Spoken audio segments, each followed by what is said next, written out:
بسم اللہ الرحمن الرحیم۔ مسئلہ تو بہت سادہ سا ہے لیکن بہت مشکل سے لوگوں کی سمجھ میں آتا ہے۔ میں ایک مثال کے ذریعے آپ کو یہ بات سمجھانا چاہوں گا۔ جس طرح کسی آدمی کی 4 بیویاں ہوں اور کسی وجہ سے ان کی علیحدگی ہو جائے، وہ خواتین بھی آگے جا کے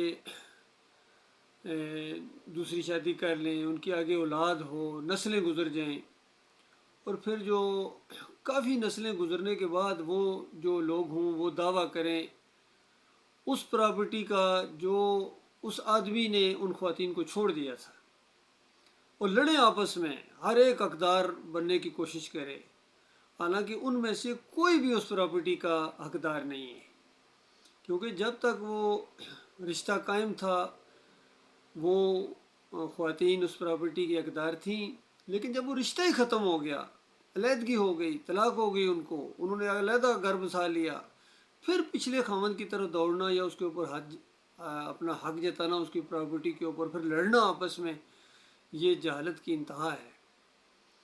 بالکل یہی کچھ ہو رہا ہے آج۔ یہ جو ارض مقدس کے اوپر جھگڑا ہو رہا ہے، خاص کر یروشلم، بیت المقدس اور فلسطین کی زمین کے اوپر سارے اپنا حق جتا رہے ہیں۔ سب سے زیادہ اپنے آپ کو اس کا وارث سمجھتے ہیں جیوز، پھر کرسچن بھی اپنا دعویٰ کرتے ہیں، اور ہر ایک کے اپنے دلائل ہیں کہ عیسیٰ علیہ السلام وہاں جو ہے وہ پیدا ہوئے تھے اس زمین کے اوپر، وہاں سے وہ اٹھائے گئے، اور وہ تو خیر کہتے ہیں ہم نے صلیب پر چڑھا دیا، حالانکہ یہ جھوٹی بات ہے۔ اللہ تعالیٰ نے اس کی نفی کی ہے کہ نہ صلیب چڑھایا ہے نہ قتل کیا ہے، بلکہ اللہ تعالیٰ نے ان کو زندہ اٹھا لیا ہے معجزانہ طور پر، اور قیامت سے پہلے وہ ایک منصف حاکم کی حیثیت سے آئیں گے اور سارے کافروں و مشرکوں کا کلا کما کر دیں گے۔ مومنوں کی جماعت ہوگی ان کے ساتھ، خالص مخلص مومن اللہ کے بندے ہوں گے۔ تو اس طرح کرسچن اپنا دعویٰ کرتے ہیں، عیسائی، یہودی کہتے ہیں نہیں ہم تو خیر ہیں ہی اللہ کے چہتے ہیں، عزیر علیہ السلام اللہ کے بیٹے تھے، اور یہ جو علاقہ ہے سارا گویا ہمارے آباء و اجداد کا ہے۔ یعقوب علیہ السلام یہاں تھے، پھر اسحاق علیہ السلام تھے، پھر یہاں تک کہتے ہیں کہ اسحاق علیہ السلام کی قربانی انہوں نے جو دی تھی وہ اسی سرزمین میں دی تھی، حالانکہ وہ اسحاق علیہ السلام کی نہیں، وہ اسماعیل علیہ السلام ذبیح اللہ ہیں، اسماعیل علیہ السلام کی قربانی ہوئی تھی اس علاقے کے اندر۔ تو یہ ساری چیزیں، خیر اسماعیل علیہ السلام کی جو قربانی تھی وہ تو وہاں کا معاملہ تھا، مکہ مکرمہ اور یہ جو عرب کا علاقہ ہے۔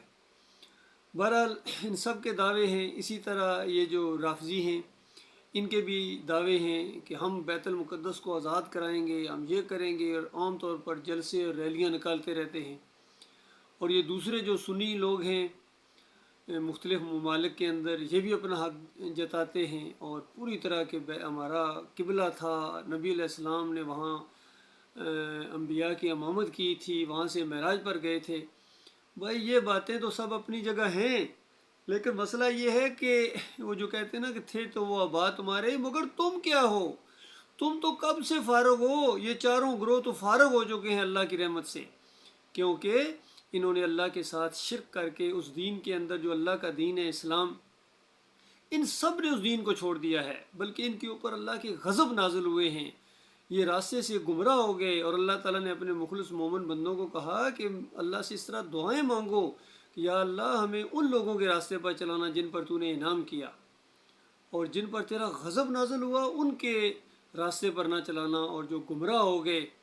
اور سارے مفسرین اس بات کے اوپر گواہ ہیں کہ جن کے اوپر غضب ٹوٹا وہ یہود تھے، اور جو گمراہ ہو گئے وہ نصارہ تھے۔ اور نبی صلی اللہ علیہ وآلہ وسلم نے، اللہ کے آخری رسول محمد صلی اللہ علیہ وآلہ وسلم نے جب بیماری کی شدت تھی اور وفات سے چند دن پہلے بھی اور آخری دنوں کے اندر بھی بار بار چادر کبھی ہٹاتے ہیں چہرے پر کبھی ڈالتے ہیں، اور ساتھ ہی کہتے ہیں لعن اللہ الیہود و نصارہ اتخذوا قبور الانبیاء و صالحین مساجدہ۔ اللہ کی لعنت ان یہودیوں کے اوپر، عیسائیوں کے اوپر، انہوں نے اپنے انبیاء اور صالحین کی قبروں کو عبادت گاہ بنایا تھا، مساجد بنایا تھا۔ دیکھنا میں تمہیں منع کرتا ہوں مسلمانوں، تم ایسا نہ کرنا۔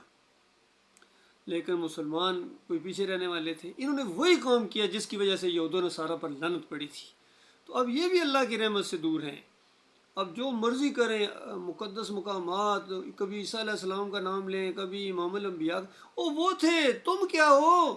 تم تو قبروں کے پجاری ہو، چادریں چڑھانے والے، عرس اور میلے کرنے والے، قبروں کو دھو کر اس کی گندا پانی، جرسیموں والا پانی پینے والے، بوتلوں میں بند کرنے والے، تعویذ گنڈے والے، جمہوریت والے، پیری مریدی والے. تمہارا مسلمانوں سے کیا تعلق ہے؟ یا اللہ کے ساتھ اب تمہارا کوئی تعلق نہیں ہے. اللہ کے ساتھ اگر کسی کا تعلق ہے تو وہ مخلص مومن ہے، جو کسی مسلک کے ساتھ ان کا کوئی تعلق نہ ہو، نہ بریلوی ہوں، نہ دیوبندی ہوں، نہ اہل حدیث ہوں، نہ سلفی ہوں، نہ صوفی ہوں، نہ جمہوریت والے ہوں، نہ پیری مریدی والے ہوں، نہ 11ویں شریف والے ہوں، نہ 12ویں کے کیک کاٹنے والے ہوں، نہ محرم کی سبیلیں لگانے والے ہوں، نہ یا علی مدد پکارنے والے ہوں، نہ رسول مدد پکارنے والے ہوں. وہ تو خالص اللہ کے بندے، ان کا حق ہے، ان کی زمین ہے. اور یہی وہ فلسفہ ہے جو عام طور پر دوسرے لوگوں کو کئی دفعہ سمجھ نہیں آتا ہے، چاہے ہندو ہوں، سکھ ہوں یا کرسچنز بھی، کہ یہ قرآن میں ہی لکھا ہوا ہے کہ ان کو قتل کر دو جہاں پکڑو. تو وہ تو جنگ کا معاملہ ہے. جنگ کے دنوں کے اندر کیا چھوڑا جاتا ہے کسی کو؟ بہرحال اسلام کے اپنے اصول ہیں. جنگوں کے اندر بھی خواتین کو نہیں قتل کرنا ہے، بچوں کو نہیں قتل کرنا ہے، بوڑھوں کو نہیں قتل کرنا ہے. یہ جو راکٹ پھینکنا بغیر سوچے سمجھے، آنکھیں بند کر کے کہ سگرین آبادی تباہ ہو رہی ہے، کوئی دینداری نہیں ہے. اسلام اس کی قطعاً اجازت نہیں دیتا ہے، اور نہ ہی خودکش حملوں کی اسلام اجازت دیتا ہے. خودکشی حرام ہے دین کے اندر. تو یہ جو کچھ انہوں نے اپنایا ہے، یہ بس اپنے ان کے مولویوں نے، ان کے پیروں نے، ان کے لیڈروں نے ان کو جو کچھ برین واشنگ کر دی ہے، اس کے اوپر یہ چل رہے ہیں. کبھی کسی نام سے آتے ہیں، کبھی ISIS کے نام سے، کبھی القاعدہ کے نام سے، کبھی حماس کے نام سے، اور کبھی جناب داعش کے نام سے. یہ خود ہی بنواتے ہیں اس طرح کی تنظیمیں. یقین کیجئے یہ پوری دنیا جانتی ہے کہ یہ جو تنظیمیں اس طرح کی بنی ہیں، دہشت گرد تنظیمیں بنی ہیں، یہ انہی کی، ایرانیوں کی اور امریکیوں کی آپس میں، اور اسرائیلیوں کی ملی بھگت سے ہی بنی ہیں. اور یہ اپنے منصوبے پایہ تکمیل تک پہنچاتے ہیں. مخلص مومنوں کا اس سے ان کے ساتھ کوئی تعلق نہیں ہے. یہ دونوں طرف والے، ان کے اوپر اللہ کے عذاب آ رہے ہیں. ایک کے ذریعے دوسرے کو اللہ تعالیٰ پٹوا رہا ہے. اور اس عذاب کا ذکر ہے سورہ الانعام کے اندر 65 نمبر آیت کے اندر. 66 نمبر آیت آپ پڑھیے. مالک فرماتا ہے اگر تم ایمان خالص کرنے کے لیے تیار نہیں ہو، توحید تمہیں پسند نہیں ہے، شرک کے ساتھ تمہیں دوستی ہے، لگاؤ ہے، تو پھر پوری طرح قدرت رکھتا ہے اللہ تعالیٰ کہ تمہارے اوپر سے عذاب نازل کرے، نیچے سے عذاب نازل کرے. تو زلزلوں کی شکل میں زمین پھٹتی ہے، کبھی طوفان آتے ہیں، کبھی زلزلے آتے ہیں، اور کبھی ان کے اوپر میزائلوں کی بارش ہوتی ہے، کسی قوم کے اوپر راکٹوں کی بارش ہوتی ہے، بم برسائے جاتے ہیں. یوکرین میں کیا ہوا ہے، ابھی وہاں فلسطین میں کیا ہو رہا ہے، کشمیر میں کیا ہو رہا ہے، خود انڈیا کے اندر، خود پاکستان کے اندر کیا ہو رہا ہے. دیکھیے بنگلہ دیش کے اندر کیا ہو رہا ہے، بوسنیا میں، پھر چیچینیا میں کیا ہوا تھا، اس سے پہلے تاتاریوں کے ہاتھوں کیا ہوا ہے. یہ سارے اللہ کے عذاب تھے ان مسلمانوں کے اوپر. خاص کر جو بگڑے ہوئے مسلمان ہوں، اللہ کے ساتھ اس طرح شرک کریں، شریک ٹھہرائیں، اور اللہ کو اکیلا نہ مانیں. تو جن کو یہ بھی نہ پتا ہو کہ ہمیں بنایا کیوں گیا ہے، کس نے ہمیں بنایا ہے. آج مسلمانوں کا یہ عقیدہ ہے کہ یہ کائنات نبی علیہ السلام کی وجہ سے بنی، ان کے لیے بنی. اندازہ لگائیے، بتاؤ تمہارے لیے کیا بنا ہے. کہتے جی ہم تو بس انہی کے وسیلے سے کھاتے ہیں، تیرے کھاواں تیرے گاواں یا رسول اللہ. تو بتاؤ اس سے بڑا کوئی شرک ہو سکتا ہے؟ تو ہر شرک اس قوم کے اندر آ گیا. قبروں کے یہ پجاری ہیں، گنبد کے یہ پجاری ہیں، گھوڑے کے یہ پجاری ہیں، اور اپنے معبودوں کو لٹا کے پوجتے ہیں. اور سب کچھ وہی کرتے ہیں جو ہندو اپنی مورتی کے ساتھ کرتا ہے. وہ وہاں پھیرے لگاتا ہے، یہ یہاں طواف کرتا ہے. وہ بھجن گاتا ہے، یہ سجدہ تعظیمی کہتا ہے. وہ وہاں نیاز کو پرشاد کہتا ہے، یہ نیاز کہتا ہے. تو بتائیے کون سا فرق ہے ان کے اندر؟ کوئی فرق نہیں اللہ کے بندو.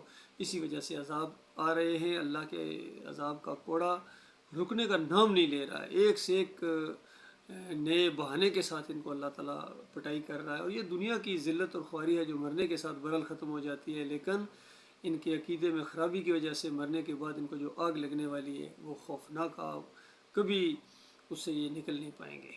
تو یہ معاملہ ہے آج. یہ جتنے گروہ ہیں یہ ان سرزمینوں کے ساتھ ان کا کوئی تعلق نہیں. یقین کیجیے نہ ان مسلمانوں کا مکہ کے ساتھ کوئی تعلق ہے، کیونکہ ان کے عقیدے میں شرک ہے. یہ گنبد کے پجاری ہیں. نہ مسجد نبی کے ساتھ ان کا کوئی تعلق ہے، کیونکہ نبی علیہ السلام کے راستے پر نہیں ہیں. اور نہ ہی بیت المقدس کے ساتھ ان کا کوئی تعلق ہے، کیونکہ اس دین پر ہے ہی نہیں ہے جو انبیاء کی دعوت تھی. انبیاء اللہ کو ماننے والے، اللہ کو پکارنے والے، اللہ کے سامنے رکوع اور سجدے کرنے والے، اور نمازیں پڑھنے والے، خالص توحید کی دعوت دینے والے، رد شرک کرنے والے، وہ کبھی ایک دوسرے کو سجدے نہیں کرتے تھے، نہ پکاریں لگاتے تھے، نہ نظر و نیاز کرتے تھے، نہ اللہ کے علاوہ کسی سے ڈرتے تھے، اور بہت ہی نیک قسم کے لوگ تھے۔ ان لوگوں کے راستے پر چلنا ہے، ان کو پوجنا پکارنا نہیں ہے، ان کو پوجنا پکارنا شرک ہے، ان کے راستے پر چلنا ہے، ان کے راستے پر چلنا، یہ دینداری ہے، یہ صحیح دین ہے۔ اللہ تعالیٰ اس کی توفیق عطا فرمائے۔